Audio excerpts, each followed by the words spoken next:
Welcome friends, M Singh फॉरनेस YouTube channel पे आप लोगों का स्वागत है। बिहार दरोगा 2213 पीटी इसके रिजल्ट आने का काउंटडाउन शुरू हो चुका है और बहुत जल्द ही इसके मेंस एग्जामिनेशन होने की भी संभावना निकलकर सामने आ रही है, यदि कोरोना का प्रभाव बहुत ज़्यादा नहीं रहा तो। ऐसे में ज़रूरी हो जाता है कि आप सब लोग इसके मेंस एग्जामिनेशन की तैयारी जोर शोर से करें। इसी कड़ी में आज आप लोगों के लिए जो Bihar ESI mains examination conduct हुआ था 29/8/2021 को, उसके प्रश्न पत्र के साथ आपके सामने उपस्थित हूँ। 100 प्रश्नों का ये पूरा सेट होगा, जिसका कि आपको फुल एक्सप्लेनेशन आपको इस वीडियो में दिया जाएगा और वीडियो के अंत में आपको कटअप भी बताया जाएगा, क्योंकि ये पहला एग्जामिनेशन था जहां पर इसके कटअप पीटीज में हाई गए थे और मेंस में कम चले गए थे। सारी चीज़ों को यहाँ पर एनालिसिस किया जाएगा। बिहार दरोगा 2213 कैंडिडेट के लिए बहुत ये महत्वपूर्ण इसलिए हो जाता है क्योंकि ये एग्जामिनेशन जो मेंस एग्जामिनेशन भी PSSC द्वारा कोई भी कंडक्ट करवाया गया था, उसका सबसे लेटेस्ट वर्जन यही है और इस एग्जामिनेशन का भी फाइनल मेरिट भी नहीं आया है, तो इसलिए बहुत महत्वपूर्ण हो जाता है। तो आइए बिना वक्त गवाए वीडियो को शुरू करते हैं। बहुत ही महत्वपूर्ण वीडियो होने वाला है, लेकिन उससे पहले कुछ फैक्ट्स को हम लोग जान लेते हैं। आपको पता है कि मुख्य परीक्षा का जो सिलेबस होता है BPSSC का, वो लगभग सेम होता है हर एक एग्जामिनेशन के लिए। इसमें भी देख लीजिए, आपको सामान्य अध्ययन है, सामान्य विज्ञान है, नागरिक शास्त्र है, भारतीय इतिहास है, भारतीय भूगोल है और गणित और मानसिक योग्यता है। बस 6 ही चीज़ का यहाँ पर जिक्र किया गया है। फिर भी इससे के इतर क्वेश्चन पूछने की परंपरा BPSSC द्वारा हर एक मेंस एग्जामिनेशन में देखने को मिला है, ठीक है ना। उसी कड़ी में आप लोग देख लीजिए, जो 29/8/2021 को एग्जामिनेशन हुआ था ESI मेंस का, उसमें क्वेश्चन किस किस सेक्शन से कितने थे, ठीक है। तो सबसे पहले देख लीजिए, साइंस सेक्शन से आपको 21 क्वेश्चन थे, बहुत ही महत्वपूर्ण हो जाता है साइंस सेक्शन, जिसमें कि ऑल 3 साइंस, ठीक है ना, फिजिक्स, केमिस्ट्री, बायो। पॉलिटी में आपको 12 प्रश्न थे, हिस्ट्री में 12 प्रश्न थे, इकोनॉमिक्स में यहाँ पे 0 प्रश्न दिख रहा है और इकोनॉमिक्स में 0 प्रश्न लिखने का ये कारण है कि इकोनॉमिक्स का जिक्र आपने ऊपर भी देखा था, इसके मेन सिलेबस में नहीं है, ठीक है ना। BPSSC जितने भी मेंस एग्जामिनेशन या PT एग्जामिनेशन करवाती है, सबका सिलेबस लगभग सेम होता है जो ग्रेजुएशन लेवल का होता है, ठीक है ना। तो इकोनॉमिक्स में का जिक्र यहाँ पर नहीं किया गया था, लेकिन 1717 में और SI 1717 मेंस में और 2446 मेंस में इकोनॉमिक्स से लगभग 3 से लेकर के 7 क्वेश्चन पूछे गए थे, तो इसलिए इकोनॉमिक्स को यहाँ पे लिखना जरूरी था। यहाँ पे देख लीजिए, इकोनॉमिक्स को नील कर दिया गया, ठीक है ना। लेकिन इंडियन ज्योग्राफी से आपको 13 प्रश्न थे। यहाँ पर मार्क इसलिए किया गया है क्योंकि एक प्रश्न आपको, 1 या 2 प्रश्न शायद आपको वर्ल्ड ज्योग्राफी से भी थे, ठीक है। अगला देख लीजिए, करंट अफेयर्स का जिक्र कहीं पर भी नहीं है, लेकिन 13 प्रश्न अचानक से पूछ दिए गए थे और ये भी एक बहुत बड़ा रीज़न था कि आपको कट ऑफ जो है, जहां आपको पेटी का कट ऑफ इसके ESI का एग्जामिनेशन का लगभग 79 to 80 के आसपास चला गया था जनरल का, ठीक है ना। और वहीं आप मेंस का कट ऑफ देखिएगा इसके एग्जामिनेशन का, तो 74 के आसपास चला जाता है। तो एक रीज़न ये भी था कि अचानक से करंट जब इंट्रोड्यूस कर दिया गया था, जैसे इस बार 2213 पेटी में समाजशास्त्र और बहुत सारे इधर उधर के सवाल पूछ दिए गए थे, तो इसीलिए थोड़ा सा कट ऑफ वहाँ पर भी कम चला गया था। मैथ से देख लीजिए 13 को और रीजनिंग से 11 को, और इस दोनों को मिला दीजिए तो लगभग 24 को। यदि आप मेरी वीडियो को फॉलो कर रहे हैं, जो मैं 2213 मेंस के लिए लगातार बना रहा हूँ, उसमें एक चीज़ मैं बार बार जिक्र कर रहा हूँ कि 2446 में आपको मैथ रीजनिंग से 24 प्रश्न थे, और यहाँ पर भी देख लीजिए ESI मेंस में भी ठीक उसके बाद ESI मेंस का हुआ था, यहाँ पर भी आप मैथ रीजनिंग से 24 को प्रश्न देख लीजिए, ठीक है ना। तो बहुत महत्वपूर्ण हो जाता है। और 1717 में भी आपको लगभग 19 प्रश्न थे मैथ रीजनिंग के। तो मैं बार बार बोल रहा हूँ कि ये जो 2213 है ना, इसमें मेरिट बनाने में मैथ रीजनिंग बहुत इंपॉर्टेंट रोल प्ले करेगा। आप बहुत ज़्यादा इधर उधर मत भागिए, लेकिन एक चीज़ मैं आपको बहुत दावे के साथ बता सकता हूं कि 2213 में भी आपको एवरेज 20 से लेकर के 25 में, 25 से ज़्यादा कभी नहीं जाएगा और 25 भी नहीं जाएगा, लेकिन 20 और 25 के बीच में आपको मैथ रीजनिंग रहेगा, ठीक है ना। और नॉर्मली आप 20 मान के चलिए मोटे तौर पर, ठीक है ना, और उससे 1-2 प्लस हो भी सकता है। इतना तो आपको हर हाल में रहेंगे ही, जो इसका ट्रेंड बता रहा है, ठीक है ना। उसके बाद आपको मिसलेनियस यानी कि विविध से 5 प्रश्न थे, इस प्रकार आपको 100 प्रश्न थे, ठीक है ना। चलिए अब हम लोग क्वेश्चन पर जाएं, लेकिन उससे पहले एक और फैक्ट्स को देख लेते हैं। देख लीजिए, wrong roll number, wrong question booklet number भरने से छात्र तो डिस्क्वालीफाई हुए ही थी, फर्स्ट शिफ्ट और सेकंड शिफ्ट दोनों में, ठीक है ना। और नो कैंडिडेट सिग्नेचर, उमर पर आप कैंडिडेट सिग्नेचर नहीं करते तब भी आप तो बाहर होते हैं, ठीक है ना। ये तो एक नॉर्मल सी बात है, छात्रों से गलती हो जाती है। लेकिन आप एक चीज़ देखकर हैरान हो जाएंगे कि जहाँ फर्स्ट शिफ्ट हिंदी का प्रश्न होता है, जो कि क्वालिफाइंग नेचर का होता है, उसमें भी आपको 12 स्टूडेंट फेल कर गए, जिनको 30% मार्क्स भी नहीं आया हिंदी के पेपर में, ठीक है ना। तो ये बड़ी विडंबना बात ही थी, जहाँ पर इतने टफ एग्जामिनेशन में छात्र जो है PT पास करके आए थे 80 नंबर के आसपास लगभग, और वो हिंदी में फेल कर जाते हैं। और वही नहीं, आपको सेकंड पेपर जो GS पेपर होता है, वहाँ पर भी आपको मेंस में भी 11 स्टूडेंट जो हैं फेल कर जाते हैं, यानी कि GS2 में भी आपको 30% मार्क्स नहीं ले आ पाते हैं। तो ये कुछ विडंबना है, इन चीज़ों को आपको ख्याल रखना है, ये छोटी छोटी मिस्टेक नहीं होनी चाहिए। आइए अब लोग हम क्वेश्चन पर देखते हैं, और क्वेश्चन देखने के बाद अंत में हम लोग इसके कट ऑफ का एनालिसिस करेंगे। 29/8/2021 को एग्जामिनेशन हुआ था। पहला क्वेश्चन है कि इंडियन सोशल कॉन्फ्रेंस की स्थापना कब हुई थी, 1885, 1886, 1887 या फिर 1888। इस प्रश्न का सही उत्तर हो जाएगा ऑप्शन सी हो जाएगा। इंडियन सोशल कॉन्फ्रेंस का स्थापना 1887 में हुआ था। MG रानाडे और रघुनाथ राव ने इसका किया था, ठीक है ना। ऑप्शन सी इसका सही हो जाएगा। अगला प्रश्न, निम्नलिखित में से मगध साम्राज्य का कौन सा शहर गंगा सेतु, गंगा, सोन और गंडक के संगम पर बसा है। तो ऑप्शंस में आप देखने से स्पष्ट पता चलता है कि पाटलिपुत्र पटना जो है, जिसको पाटलिपुत्रा बोलते हैं, पहले समय में पाटलिपुत्र बोलते थे, पटना है, तो वही आपको जो है गंगा, सोन और गंडक के संगम पर अवस्थित है, ठीक है ना। अगला प्रश्न देख लीजिए, भूपट्टी में सर्वाधिक पाए जाने वाला खनिज कौन सा है? अभ्रक, पैराडॉक्सिन, क्वार्ट्ज या फिर फेल्डस्पार। इसका सही उत्तर हो जाएगा आपका ऑप्शन डी हो जाएगा, फेल्डस्पार हो जाएगा। आपको पता है कि ये एल्युमिनियम का एस्क है और भूपट्टी में ये काफ़ी ज़्यादा मात्रा में पाया जाता है। जो ऑप्शन है उसके अकॉर्डिंग ऑप्शन डी हो जाएगा। अगला देख लीजिए कि बारामूला किस नदी के किनारे स्थित है? बारामूला पता है आपको जम्मू कश्मीर में, तो किस नदी पर है? तो ये झेलम नदी पर अवस्थित है। ऑप्शन इसका सही हो जाएगा। पांचवा देख लीजिए, जंग का रासायनिक नाम क्या है? जंग का आपको पता है कि सूत्र जो होता है जंग लगना का, वो हो जाता है Fe2O3 इंटू FeOH होल 3 होता है, OH का होल 3 होता है, ठीक है ना। तो आपको पता है कि जल योजित, यहाँ पे जल योजित, ठीक है ना, तो इसका सही उत्तर हो जाएगा जल योजित फेरस ऑक्साइड हो जाएगा। ऑप्शन सी इसका सही हो जाएगा। अगला देख लीजिए, ऑटोमोबाइल से निकलने वाले निम्न में से कौन सी गैस सर्वाधिक जहरीली है? Carbon monoxide, carbon dioxide, NO2 या फिर SO2? इत्मीनान से सोचिए। इस प्रश्न का जो सही उत्तर हो जाएगा वो हो जाएगा आपका ऑप्शन ए हो जाएगा, कार्बन मोनोऑक्साइड। और ये इसलिए निकलता है क्योंकि जो ईंधन डीजल पेट्रोल होते हैं वो जो मतलब कि पूरी तरह से जलते नहीं हैं, ईंधन जो जलते नहीं, उसके कारण ये निकलते हैं कार्बन मोनोऑक्साइड। और इस पर बेस्ड सवाल आपको 66वीं BPSC PT में भी एक पूछा गया था। अगला देख लीजिए, कोरबा कोयला खदान भारत के किस राज्य में स्थित है? ओडिशा, छत्तीसगढ़, उत्तर प्रदेश या फिर झारखंड? ऑप्शन 20 का सही हो जाएगा, छत्तीसगढ़ में अवस्थित है ये कोरबा कोयला खादान, ठीक है ना। और एक बात और समझिए आप लोग कि कोयला मतलब कि कोरबा जो कोयला खादान है ये छत्तीसगढ़ में तो अवस्थित है ही, साथ ही साथ आपका छत्तीसगढ़ में कोरबा, लाड़ा, मतलब कि तलचर, ये सब बहुत सारे ऐसे हैं जो यहाँ पर अवस्थित हैं। सिंगरौली, सिरहंद, टांडा, उसके बाद कुछ कुछ ऐसे चीज़ें हैं जो उत्तर प्रदेश में हैं, लेकिन यहाँ पर जो है आपको कोरबा है, ठीक है ना। सिंगरौली जो है, सिंगरौली और सिरहंद, रिहंद, दादरी, टांडा और ऊंचाहार उत्तर प्रदेश में स्थित कोयला आधारित NTPC के ताप विद्युत संयंत्र केंद्र है, लेकिन कोरबा जो यहाँ पे कोयला खादान है छत्तीसगढ़ में। अगला प्रश्न देख लीजिए कि निम्नलिखित में से कौन सा गैर नवीकरणीय पुनर्चक्रण स्रोत है? पेट्रोलियम, लोहा, सौर ऊर्जा या फिर जंगल? इसका सही उत्तर हो जाएगा आपका लोहा। देखिए, जिन संसाधनों को एक बार उपयोग करने के बाद पुनः उपयोग या उन्हें बदला नहीं जा सकता है उसे गैर नवीकरणीय जो है पुनर्चक्रण साधन कहते हैं। तो इस आधार पर इसका सही उत्तर लोहा हो जाएगा। अगला प्रश्न देख लीजिए, 9, बेकिंग सोडा का रासायनिक सूत्र क्या है? तो बेकिंग सोडा यानी कि खाबर सोडा हो जाता है सोडियम बाइकार्बोनेट NaCO3 हो जाएगा, जबकि धोवन सोडा का हो जाएगा Na2CO3 10H2 हो जाएगा। 10वां देख लीजिए, निम्नलिखित से कौन नदी द्वारा बनाई गई एक निक्षेप भू आकृति है? मिंडेयर, जलोढ़ पंख, पॉट होल्स या फिर मोरेंस? इसका सही उत्तर हो जाएगा जलोढ़ पंख। आपको पता है कि मिट्टी ये जो नदी जब अपने प्रौढ़ावस्था में होती है तो उसके द्वारा जो बालू गादी इस चीज़ों को लाकर बनाई जाती है उसको हम लोग बोलते हैं जलोढ़ पंख बोलते हैं, ठीक है ना। लेकिन वहीं जब नदी का जो है प्रवाह मंद हो जाता है, तब उसके रास्ते में जब कोई अवरोध आ जाता है, तब जाकर के ये अपना रास्ता बदल लेती है, तो उसको हम लोग सर्पीली नदी बोलते हैं, तो उसको बोला जाता है मिंडेयर, ठीक है ना। लेकिन यहाँ पर चूंकि बोला जा रहा है कि निम्नलिखित में से कौन सी नदी द्वारा बनाई गई निक्षेप भू आकृति है, तो इसका जलोढ़ पंख हो जाएगा। अगला देख लीजिए, कोरापुट निम्नलिखित से किसके लिए प्रसिद्ध है? बॉक्साइट, लौह-अयस्क, कॉपर या फिर अभ्रक?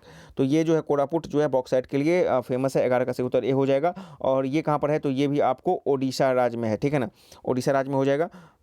और एक चीज़ और आप समझिए यहाँ पे, ये जो लोहरदगा एक्ट है, लोहरदगा जो है झारखंड में है, वो भी आपको बॉक्साइट के लिए काफ़ी फेमस है, ठीक है ना। तो ये प्रश्न इसलिए पूछा गया था क्योंकि ये प्रश्न आपको उसी समय आसपास जो है UPPCS में पूछे गए थे, तो उस सवाल को लेकर के यहाँ पे दे दिया गया था, ठीक है। अगला प्रश्न देख लीजिए, पश्चिमी विक्षोभ भारत में प्रवेश करने से पहले किस समुद्र से नमी प्राप्त करता है? अरब सागर, भूमध्य सागर, कैस्पियन सागर या फिर अरब सागर?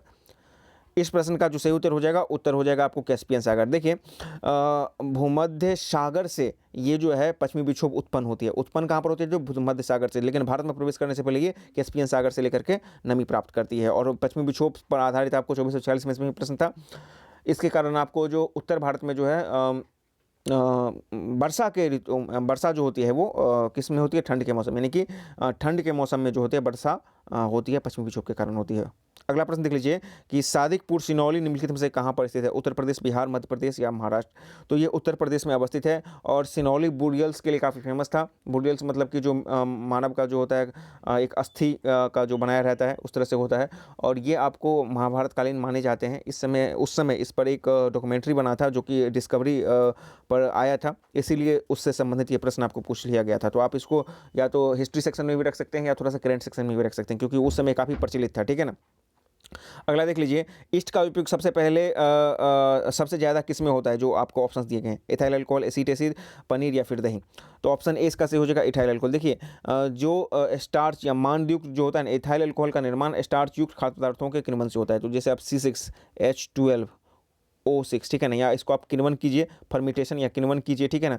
और जाइमेज जाइमेज जो एंजाइम है, जाइमेज एंजाइम है, इसकी सहायता से क्या होगा, ये बनाएगा C2H5OH, यानी कि C2H5OH क्या होता है, C2H5OH यही होता है, C2H5OH, ये इथाइल अल्कोहल हो जाता है और जाइमेज की सहायता से होता है। चलिए, जठर रस का पीएच मान क्या होता है, 2, 5, 7 या 6। इसका सही उत्तर हो जाएगा ऑप्शन ए हो जाएगा 2। देखिए 1.5 से लेकर के 2.5 के बीच में जठर रस रहता है, तो इसका उत्तर ए हो जाएगा। अगला प्रश्न देख लीजिए, सफ़ेद फास्फोरस का आकार क्या होता है, रेखिक, चतुष्फलकीय, अष्टफलकीय या षटकोणीय। तो इसका सही उत्तर हो जाएगा आपको चतुष्फलकीय, P4 जिसको हम लोग बोलते हैं, सफ़ेद फास्फोरस होता है। नॉर्मली ये 35 डिग्री टेम्परेचर C के कॉन्टैक्ट में आने पर ये स्वतः आग लग जाता है इसको, इसलिए इसको पानी में रखा जाता है, ठीक है ना। और वहीं पे आपको लाल फास्फोरस का उपयोग कहाँ पर किया जाता है, जिसको पीला फास्फोरस भी बोला जाता है। तो पीला फास्फोरस सफ़ेद फास्फोरस बोला जाता है, लेकिन लाल फास्फोरस का इस्तेमाल कहाँ पर किया जाता है, तो माचिस के डिब्बी में, उसका माचिस का डिब्बी बनाने के लिए, ठीक है ना। अगला प्रश्न देख लीजिए, चावल की खेती के लिए उपयुक्त जलवायु कौन सी है, भूमध्यसागरीय, उष्णकटिबंधीय, कटिबंधीय, शुष्क या फिर अर्धशुष्क। तो इसका सही उत्तर हो जाएगा उष्णकटिबंधीय। नॉर्मली जो चावल की खेती होती है उसके लिए एक अनुकूल टेम्परेचर बोला जाता है 20 से 30 डिग्री से, ठीक है ना, 20 से 30 डिग्री से। और जो वर्षा बोला जाता है वो बोला जाता है 100 से लेकर के 150 सेंटीमीटर, ठीक है ना। तो चावल का जो विश्व में सर्वाधिक उत्पादक कौन हो जाएगा, अच्छा, चावल का जो है कटोरा किसको बोला जाता है, तो विश्व में फिलीपींस को बोला जाता है। और भारत की बात कीजिएगा तो किसको बोला जाएगा, आपको छत्तीसगढ़ को बोला जाएगा। चलिए अगले प्रश्न की तरफ आते हैं, प्रश्न संख्या 18, निम्नलिखित में से सबसे पहले एंटीबायोटिक दवा कौन सी थी। इस तरह का प्रश्न आपको पता है कि पीटी में पूछा गया था, इली टाइप का, जो किसने पहला मतलब कि इंसुलिन दवा चलाया था। तो लेकिन यहाँ पे पूछा गया है कि निम्नलिखित में से कौन सबसे पहला एंटीबायोटिक दवा कौन सा है, तो इसका सही हो जाएगा ऑप्शन ए सल्फा ड्रग, ठीक है ना। नॉर्मली तो होना चाहिए आपको पेंसिलिन, लेकिन पेंसिलिन ऑप्शन नहीं है, तो इसीलिए इसका ऑप्शन सल्फा ड्रग हो जाएगा। सल्फा ड्रग जो है एंटीबायोटिक 1935 में हो जाएगा, गॉरहार्ड डोमक ने किया था इसका आविष्कार, ठीक है ना। अगला प्रश्न देख लीजिए, निम्नलिखित में से कौन सबसे अधिक प्रत्यास्थ यानी कि इलास्टिक है, स्टील, रबर, ग्लास या स्पंज। इस तीनों को यदि आप कीजिएगा तो टूट जाएगा, लेकिन स्टील सबसे ज़्यादा हो जाएगा, ठीक है ना। ऑप्शन इसका सही हो जाएगा 20वां, निम्नलिखित में से किसकी तरंग दैर्ध्य सबसे कम है। निम्नलिखित में से आपको पूछ रहा है, एक्स किरण, परावैंगनिक किरण, दृश्य किरण या फिर अवरक्त किरण, ठीक है। तो देख लीजिए, एक्स किरण का जो हो जाएगा तरंग दैर्ध्य वेवलेंथ सबसे कम होगा। नॉर्मली क्या होता है कि गामा सबसे पहले, गामा किरण का सबसे कम होगा, गामा के बाद आपको एक्सरे का, और फिर आपको परावैंगनिक किरण का होगा, ठीक है ना। तो जो ऑप्शन है उसके आधार पर आपको एक्स किरण हो जाएगा। लोकसभा अध्यक्ष अपना त्यागपत्र किसे सौंपता है, उपाध्यक्ष, उपराष्ट्रपति, राष्ट्रपति या प्रधानमंत्री। तो उपाध्यक्ष को सौंपता है, और किस अनुच्छेद के अंतर्गत, तो अनुच्छेद 93 के अंतर्गत, ठीक है। अगला प्रश्न देख लीजिए, प्रकाश तरंग और ध्वनि तरंग के बीच का अंतर निम्नलिखित में से किस घटना पर आधारित है। व्यतिकरण, ध्रुवीकरण, अपवर्तन या परावर्तन। ध्रुवीकरण, जो प्रकाश किरणें होती हैं वो पोलराइज्ड होती है, लेकिन जो ध्वनि तरंग होती है तो वो पोलराइज्ड नहीं होती। ध्रुवीकरण के आधार पर इनका जो है डिस्टिंग्विश किया जाता है, अलग अलग किया जाता है। अगला देख लीजिए कि निम्नलिखित में किस शिलालेख में अशोक के नाम का उल्लेख है, गिरनार, मास्की, ब्रह्मगिरी या फिर गुर्जर। तो इसका सही हो जाएगा आपका ऑप्शन भी हो जाएगा मास्की, ठीक है ना। नॉर्मली आपको पता है कि जो मास्की, गुर्जरा, उसके बाद आपको नेट्टूर और उदय गोलन, इन सब में आपका अशोक का नाम अशोक मिलता है। चलती कार में अचानक ब्रेक लगने पर यात्री आगे की ओर झुकता है, निम्नलिखित में से किस घटना का उदाहरण है। जो जड़त्व है, मोमेंट ऑफ इनर्शिया बोलते हैं, गति का जड़त्व नियम, ठीक है ना। ऑप्शन ए इसका सही हो जाएगा, ठीक है।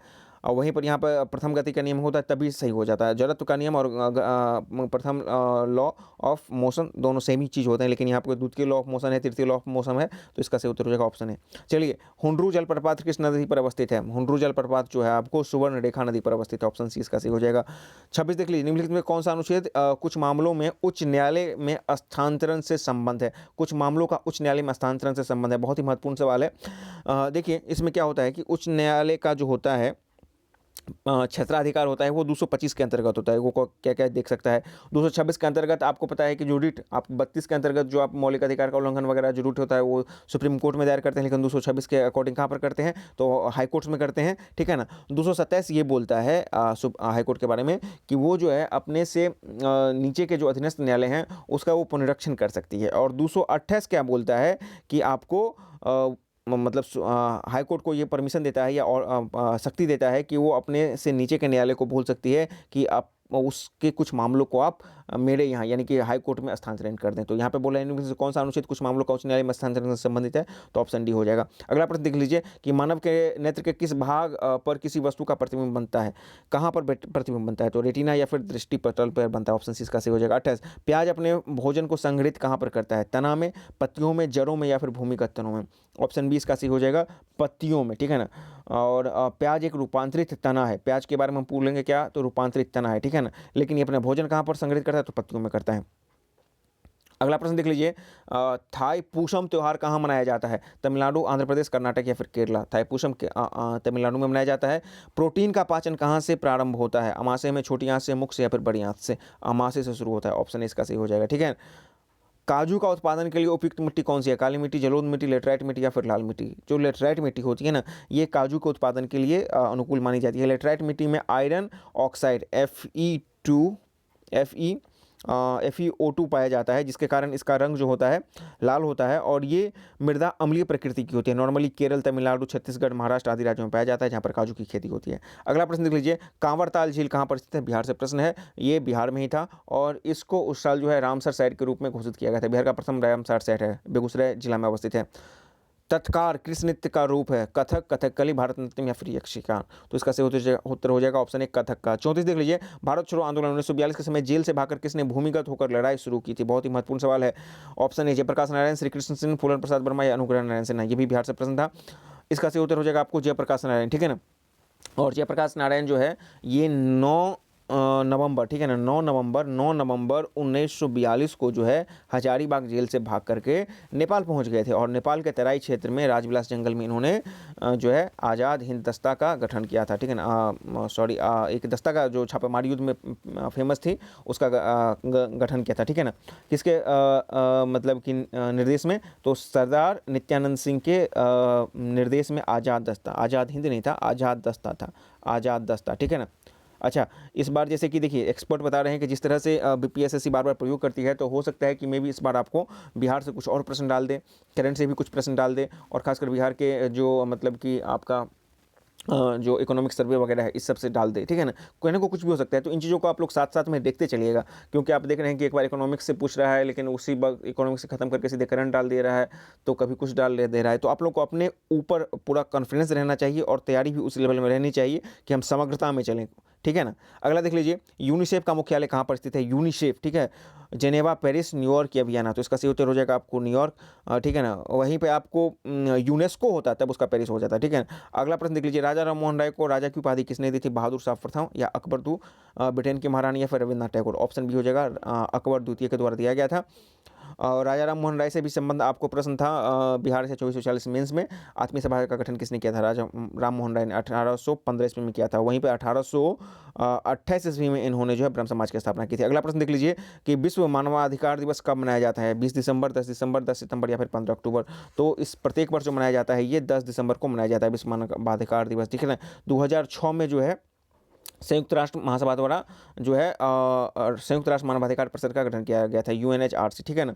और जो 20 दिसंबर को मनाया जाता है, 20 दिसंबर को मनाया जाता है आपको अंतर्राष्ट्रीय मानव एकता दिवस, जबकि 10 दिसंबर को मनाया जाता है मानवाधिकार दिवस, ठीक है ना। 15 अक्टूबर को जो मनाया जाता है अंतर्राष्ट्रीय विद्यार्थी दिवस और 10 सितंबर को मनाया जाता है आपको आत्महत्या रोकथाम दिवस। चलिए अगला प्रश्न देख लीजिए, 38 उत्तर भारत में भक्ति आंदोलन का आरंभ किस संत ने किया था, तुलसीदास, रामानंद, रैदास या फिर सूरदास, ये किया गया था आपको रामानंद के द्वारा किया गया था, ठीक है ना। 39 कौन सा क्षेत्र उच्च न्यायालय के अंतर्गत नहीं आता है, अपीलीय प्राधिकार, परामर्शी प्राधिकार, निरीक्षण अधिकार या आरंभिक अधिकार, इसका सही उत्तर हो जाएगा आपको परामर्शी अधिकार। परामर्शी अधिकार सिर्फ आपको सुप्रीम कोर्ट को प्राप्त है, सुप्रीम कोर्ट को अनुच्छेद 143 के अंतर्गत ये परामर्शी अधिकार प्राप्त है, बाकी आपको हाई कोर्ट को जो है ये परामर्शी अधिकार नहीं प्राप्त है। और हाई कोर्ट को अपीलीय प्राधिकार भी है, प्रारंभिक प्राधिकार भी है, निरीक्षणीय अधिकार भी है, ये सब के सब है। निरीक्षणीय अधिकार कहाँ से मिलता है, तो 227 के अंतर्गत, ठीक है ना। अपीलीय पदाधिकार जो मिलता है वो आपको मिलता है 323 के अंतर्गत, ठीक है। अगला प्रश्न देख लीजिए, स्टेपी क्षेत्र किस फसल के लिए प्रसिद्ध है? चावल, मक्का, गेहूं या नारियल? तो पहले तो समझिए कि स्टेपी जो वन क्षेत्र या जो घास के मैदान कहाँ पर पाए जाते हैं, तो नॉर्मली यूरोप और एशिया में पाए जाते हैं, यूरेशिया में पाया जाता है, और ये गेहूं के लिए फेमस है। ऑप्शन सी इसका सही हो जाएगा। किस कंपनी द्वारा रेलवे की शुरुआत पहली बार की गई थी भारत में, ठीक है ना, 1853 में? Great Indian peninsula railway, option A इसका सही हो जाएगा। 42, सरकार का वित्तीय खर्च पर अंतिम टिप्पणी कौन करता है? राष्ट्रपति, लोकसभा अध्यक्ष, नियंत्रक, महालेखा परीक्षक या फिर संसद? ऑप्शन सी हो जाएगा, नियंत्रक एवं महालेखा परीक्षक ही इसको करता है, ठीक है। और नियंत्रक महालेखा परीक्षक का गठन किसके अनुसार होता है? सॉरी, यहाँ पे जो, हाँ, ये जो होगा इसका सही उत्तर हो जाएगा ऑप्शन सी हो जाएगा, नियंत्रक एवं महालेखागार परीक्षक के द्वारा यहाँ पे रखे। संविधान का अनुच्छेद 150 के अनुसार जो है वार्षिक विनियोग लेखा और केंद्रीय वित्त लेखा भारत के नियंत्रक एवं महालेखा परीक्षक के सलाह पर संसद में प्रस्तुत किए जाते हैं। आइए अगले प्रश्न की तरफ आते हैं। संविधान में कौन सी विशेषता वास्तविक रूप से संगठनात्मक नहीं है? न शक्तियों का विभाजन, लिखित संविधान, न्यायिक पुनरावलोकन या एकीकृत न्यायपालिका? इसका सही उत्तर हो जाएगा ऑप्शन डी, एकीकृत न्यायपालिका नहीं। स्वतंत्र न्यायपालिका इसका एक भाग होता है, लेकिन एकीकृत न्यायपालिका नहीं होगा, ठीक है ना। बाकी ये तीनों न्यायिक पुनरावलोकन, शक्तियों का विभाजन, लिखित संविधान, ये सब इसके भाग हो जाएंगे, ठीक है ना। किसके? तो संघीय संविधान के। अगला प्रश्न देखिए, संगठनात्मक व्यवस्था के भाग हो जाएंगे। 44 देखिए, किस संविधान संशोधन के तहत राष्ट्रपति को मंत्रिमंडल की राय को मानने के लिए बात किया गया था? जो 42वां संविधान संशोधन हुआ था उसके अकॉर्डिंग राष्ट्रपति को मंत्रिमंडल के सलाह को या फैसले को मानने के लिए बात किया गया था, लेकिन फिर इसको खारिज कर दिया गया था 44वां संविधान संशोधन के द्वारा, 1978 के द्वारा, ठीक है ना। लौरिया अरेराज क्या है? स्तंभलेख, शिलालेख, मोहर या सिक्का? स्तंभलेख है, अशोक का है, और लौरिया अरेराज जो है पूर्वी चंपारण में है, और इस पर जो है सिंह का एक आकृति बना हुआ है। 46, कैंसर कोशिका के परीक्षण को कहा जाता है? बायोप्सी, ओस्पी, उत्तक संवर्धन, इनमें से कोई नहीं। ऑप्शन ए हो जाएगा बायोप्सी, ठीक है। भूमध्य रेखा से ध्रुवों की ओर जाने पर जी अर्थात गुरुत्वीय त्वरण का मान क्या होता है? आप जैसे ही भूमध्य रेखा से जी की तरफ जाएंगे, पोल की तरफ जाएंगे, तो जी का मान जो हो जाएगा बढ़ जाएगा। ऑप्शन 20 का सही हो जाएगा। पारिस्थितिकी तंत्र में ऊर्जा का प्राथमिक स्रोत क्या है? सूर्य का प्रकाश, शर्करा, प्रोटीन या फिर एटीपी? सूर्य का प्रकाश होगा। और पारिस्थितिकी तंत्र में ऊर्जा का पिरामिड हमेशा सीधा होता है, और इससे आपको 17 मेंस में पूछा गया था कि ऊर्जा का पिरामिड क्या होता है, तो हमेशा सीधा होगा। भारतीय वनस्पति सर्वेक्षण कहाँ पर अवस्थित है? देहरादून, कलकत्ता, नई दिल्ली या फिर भोपाल? तो ये आपको अवस्थित है, ऑप्शन बी कोलकाता में अवस्थित है, ठीक है ना। और इसका जो स्थापना किया गया था 1890 ईस्वी में किया गया था। पोंग बांध भारत के किस राज्य में अवस्थित है? हिमाचल प्रदेश, उत्तर प्रदेश, पंजाब या फिर राजस्थान? तो पोंग बांध जो है ब्यास नदी पर है, ऑप्शन ए हो जाएगा हिमाचल प्रदेश में। 51, भारत के संविधान में 8वीं अनुसूची में कितने भाषाओं को शामिल किया गया है? टोटल 22 भाषा सम्मिलित हैं, ऑप्शन 20 का सही हो जाएगा। भारत में सबसे बड़ा चाय उत्पादक राज्य कौन सा है? और ये प्रश्न अभी हाल ही में ऐसा है 213 पीटी में भी पूछा गया था फर्स्ट शिफ्ट में, ठीक है ना। असम, पश्चिम बंगाल, झारखंड या कर्नाटक? ऑप्शन ए हो जाएगा, असम हो जाएगा, ठीक है। अगला प्रश्न देख लीजिए, निम्नलिखित में किस आंदोलन की शुरुआत नमक कानून को तोड़ने के साथ हुई थी? असहयोग आंदोलन, चंपारण सत्याग्रह, सविनय अवज्ञा या फिर भारत छोड़ो आंदोलन? देखिए, और ये सवाल आपको 17 मेंस में इससे था, इससे डेट के संबंध में था, ठीक है ना। तो देख लीजिए, कुछ सवाल आपको डायरेक्ट या तो हिट करेंगे या फिर उसको घुमा करके पूछा जाएगा। यदि आप इसके सारे एग्जामिनेशन के क्वेश्चंस को, प्रीवियस क्वेश्चंस को देख लेते हैं, तो 1 से 2 क्वेश्चंस का लाभ आपको हमेशा अगले एग्जामिनेशन में उसके होते हैं, उस भर्ती आयोग के अगले एग्जामिनेशन में, ठीक है ना। तो यहाँ पे क्या हो जाएगा कि किस आंदोलन की शुरुआत नमक कानून को तोड़कर की गई थी? तो सविनय अवज्ञा आंदोलन को की शुरुआत की गई थी 6 अप्रैल 1930 को, ठीक है ना। 15 मार्च 1930 को नमक के लिए डांडी यात्रा शुरू किया गया था, 5 अप्रैल को वहाँ पर पहुँचा गया था, और 6 अप्रैल को इसकी शुरुआत की गई थी।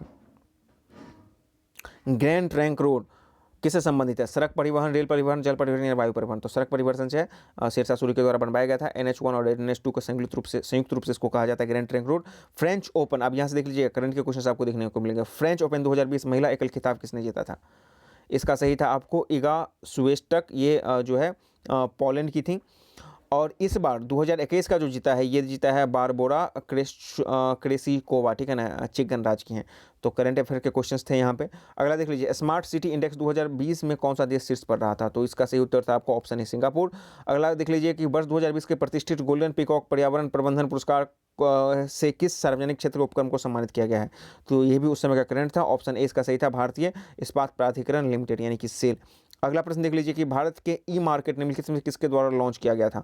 और ये सवाल उस साल का ही करंट था, यानी कि 15 मार्च ये 2021 की घटना है, 15 मार्च 2021 की घटना है। और ये जो भारत में ई मार्केट जो लॉन्च किया गया था, ये confederation of all India traders के द्वारा जारी किया गया था, और ये अगस्त में सवाल पूछ लिया जाता है। अगला प्रश्न देख लीजिए, IIT मद्रास ने हाल ही में किस नाम से इलेक्ट्रिकल टू व्हीलर को लॉन्च किया है?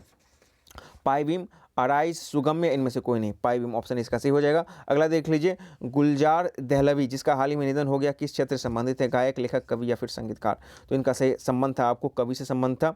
अगला प्रश्न, ये भी करंट था उस समय का, making of a general a Himalayan echo के लेखक कौन है? ये भी उस समय का करंट का क्वेश्चन था, ये बुक से था।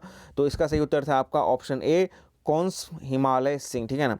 अगला प्रश्न देख लीजिए, SILAM और इन्फ्यूजियोर जो हाल ही में खबरों में था, किस क्षेत्र से संबंधित है? रक्षा, पर्यावरण, शिक्षा या संस्कृत से? तो ये सवाल भी आपको उस समय के करंट का क्वेश्चन था, ऑप्शन बी था इसका पर्यावरण। अगला प्रश्न देख लीजिए, मनोज दास जिसका हाल ही में निधन हो गया, क्या थे? अब देख लीजिए कितना क्वेश्चन क्लोजली पूछा गया था करंट से। तो ये थे आपको जो मनोज दास जो थे, इनका संबंध था आपका लेखक थे, ठीक है ना। ऑप्शन ए सही हो जाएगा, ये भी करंट था क्वेश्चन, करंट का क्वेश्चन था। 64वां देख लीजिए, भारत की पहली स्वदेश विकिरणरोधी मिसाइल जिसे DRDO ने विकसित किया, उसका क्या नाम था? तो रुद्रम प्रथम था, एंटी रेडिएशन रुद्रम प्रथम था, ये भी करंट का क्वेश्चन था।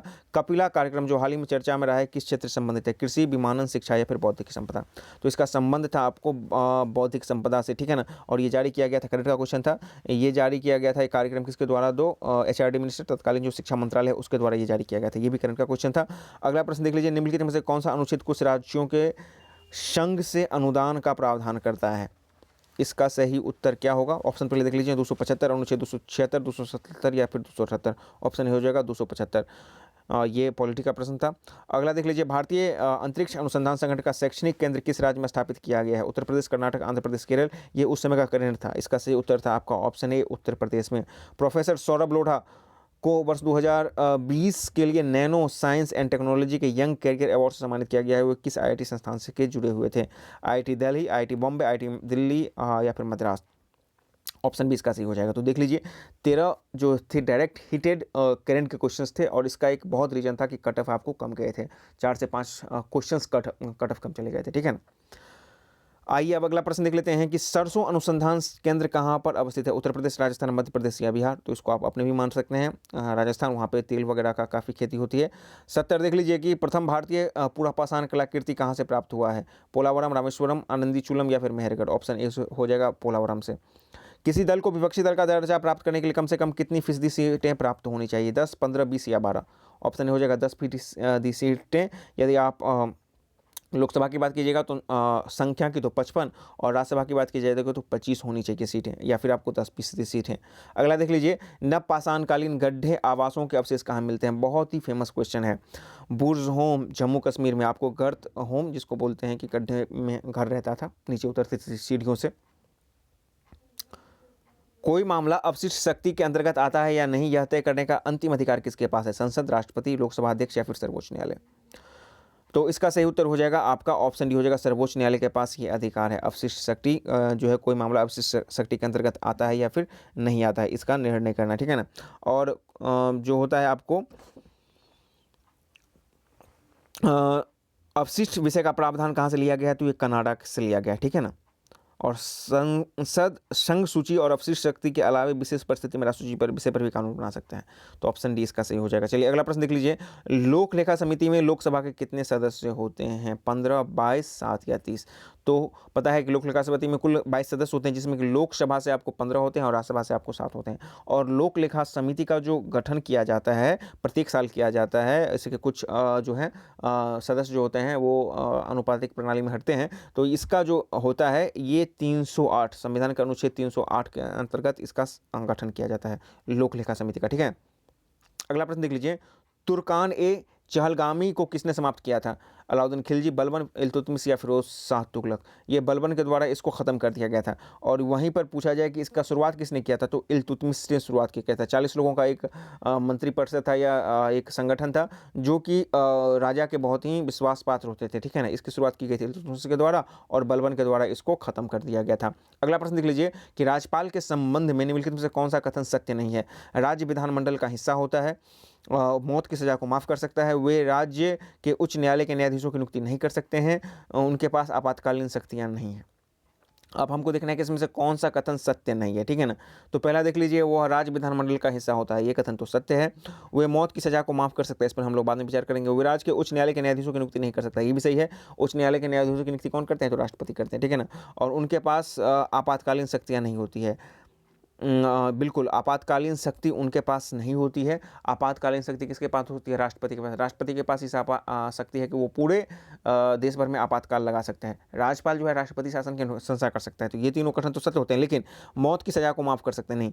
राष्ट्रपति मौत की सज़ा को माफ़ नहीं करते हैं, बल्कि कुछ सज़ाओं को, जैसे उम्र कैद की सज़ा को लघुकरण कर दिया, 14 साल से कम उम्र की सज़ा को बीच में छोटा कर दिया, इस तरह की सकते हैं। लेकिन मौत का सज़ा कौन माफ़ करता है? तो राष्ट्रपति ही करता है। तो ये कथन आपका स्टेटमेंट गलत हो जाएगा। अब देख लीजिए, 77 के बाद से आपको मैथ रीजनिंग का प्रश्न है, ठीक है ना, और आप जोड़ लीजिए तो 24 आपको मैथ रीजनिंग बन जाएंगे, ठीक है ना। ये प्रश्न आपको हमारे टेलीग्राम चैनल पर अवेलेबल करवा जाएंगे। इसका प्रश्न और आंसर दोनों अवेलेबल करवा दिया जाएगा, मैथ वाला और इसका पीडीएफ भी पूरा क्वेश्चंस का, ताकि आप लोग देख लीजिए। समय अभाव में इसको हम लोग फिर से अलग से जब लेकर आएंगे मैथ का, तो उस पर विशेष चर्चा करेंगे, ठीक है ना। पूरा ये क्वेश्चंस मैथ रीजनिंग का है, पूरा आपको वर्बल अनवर्बल दोनों तरह के मैथ रीजनिंग पूछे गए हैं, ठीक है ना। टोटल आपको दोनों मिलाकर के मैथ रीजनिंग मिलाकर के 24 प्रश्न आपको यहाँ पर भी देखने को मिले हैं। और 2213 में एवरेज आपको 20 तो रहेंगे ही रहेंगे, 1-2 आपको प्लस ही रहेंगे, माइनस नहीं रहेंगे, ठीक है ना। चलिए, ये तो आपको प्रश्न है, ये सारे प्रश्न हमारे टेलीग्राम चैनल पर अवेलेबल रहेंगे, इसके पीडीएफ। अब आकर हम लोग जरा देख लेते हैं इसका कट ऑफ कितना गया है, जो ईएसआई मेंस एग्जामिनेशन, ठीक है। तो देख लीजिए ईएसआई मेंस का कट ऑफ कितना गया था आपको। जनरल मेल का 74.7 चला गया था, और मैं अभी एग्जैक्टली याद नहीं है, लगभग 79 या 80 के आसपास इन लोगों का गया था। किनका? पीटी में गया था जनरल मेल का, ठीक है ना। ईडब्ल्यूएस का कहाँ पर गया था? तो 71.6, बीसी का 71.4, और ईबीसी का आपको 70.3, और एससी का 65.9, और एसटी का आपको 67, ठीक है ना। वहाँ पर महिलाओं में देख लीजिए तो 68.9, ये नंबर भी काफ़ी ज़्यादा है, ठीक है ना।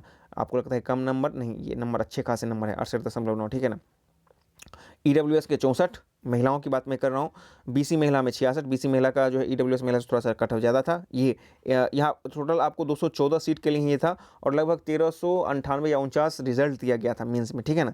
और 63, और कितने लोग बैठे? तो लगभग 4600 लोग का पास किया गया था, जिसमें कि 480 लोग एब्सेंट थे और इतने लोग बैठे थे।